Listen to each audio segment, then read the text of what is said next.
Hi there and welcome back to another tutorial. Today we're going to be looking at two versions of a basic balloon sword. So last time we did the basic balloon dog and this time we've got the sword. Before I start, again I've got two colours today. I've got a yellow and a purple. These are 260 balloons.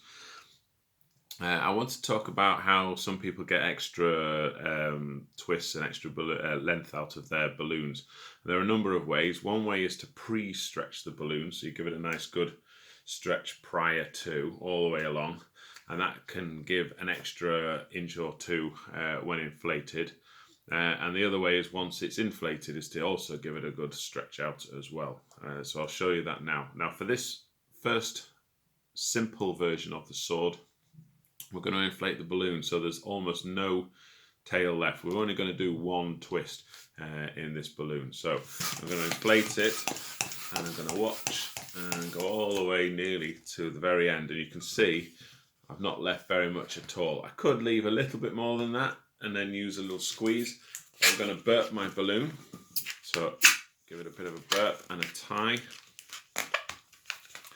And there we have. And again, what I could do is I could stretch this balloon out to give it a bit of extra length. You can still see I've got a little bit of a tail left on that balloon.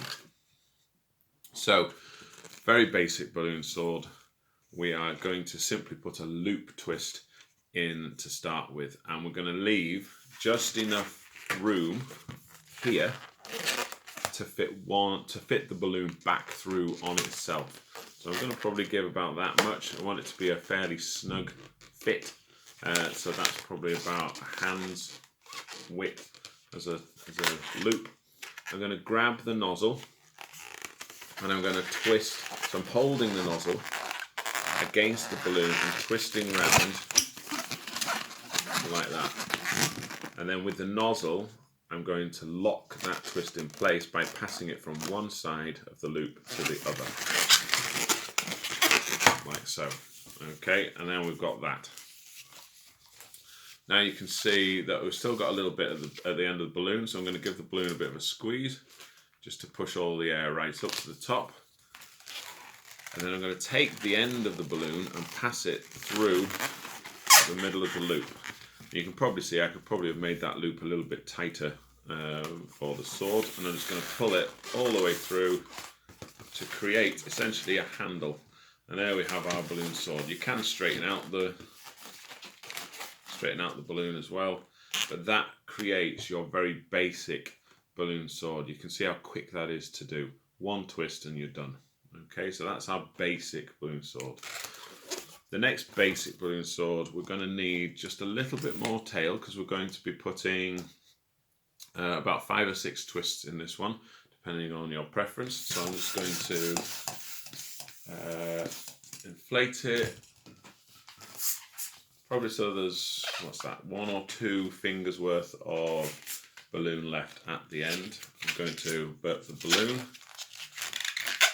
tie it off, give a bit of a stretch if I want to, get a bit of extra length. So we're going to start this in the same way as the other sword. So we're going to bend it down, I'm going to create a loop, and we're going to hold the nozzle again and twist round, and then pass the nozzle through, and that locks that in place. Now we're going to do a pinch twist. So we're going to do a small twist, and I'm going to put the loop and the rest of the balloon together, so that's bubbles on top that we've just created, and I'm going to grab it and twist it round, and that creates the pinch twist. So we're going to grab it, twist it, and that creates a more secure sort of holding, if you like, and then I'm going to create 4 small bubbles before passing the end of my balloon through the loop. Okay, and it just sort of almost creates a more decorative handle. And you'll notice, again, remember I'm using my fingers to twist, I'm squeezing before each one, just making the bubbles a bit softer. And there's my final twist. 4 bubbles, holding the first and the last so they don't come undone, and you'll notice I've managed to use all my balloon up. And then I'm going to pass the end through the loop, and because it's a snug fit, those little bubbles won't come undone, and there we have our slightly more exciting basic balloon sword. So there's your basic balloon sword and your slightly more exciting basic balloon sword. Okay, there are lots of variations on a theme, but for a party or something like that where you're making things very quickly for children, the balloon sword and the balloon dog are brilliant as a first starter. Keep practicing. This is great for practicing your sort of bubble chains and basic dip twists like your pinch twist and your lock twists. So please keep practicing, and I'll see you again for another basic tutorial soon. Take care. Bye bye.